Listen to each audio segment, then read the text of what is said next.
ഒരു ബുദ്ധിമുട്ടുണ്ടായില്ല, ഒരു പ്രയാസം ഉണ്ടായില്ല. നമ്മൾ നേരത്തെ പറഞ്ഞല്ലോ, ഞാൻ തന്നെ നിയമസഭയിൽ സബ്മിഷൻ ഉന്നയിച്ചാണ്.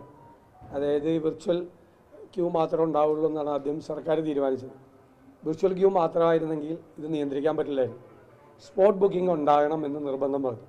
കാരണം അയൽ സംസ്ഥാനങ്ങളിലെ വളരെ വിദൂര ഗ്രാമങ്ങളിൽ നിന്ന് വരുന്ന സാധാരണക്കാർക്ക് യാതൊരു ഇൻ്റർനെറ്റ് സൗകര്യങ്ങളുമില്ല. അവരിതൊന്നും അറിയാതെയാണ് ഇവിടെ വരുന്നത്. ഇവിടെ വന്നിട്ട് മല കയറാൻ പറ്റാതെ തിരിച്ചു പോയാൽ നമ്മളാണ് അതിൻ്റെ കുറ്റക്കാർ. അതുകൊണ്ട് വളരെ കർശനമായി നമ്മൾ ആ സമയത്തുള്ള ബുക്കിംഗ് കൂടി, സ്പോട്ട് ബുക്കിംഗ് കൂടി ഉണ്ടാകണം എന്ന് കർശനമായി ആവശ്യപ്പെട്ടിരുന്നു. സ്പോട്ട് ബുക്കിംഗ് ഉണ്ട്.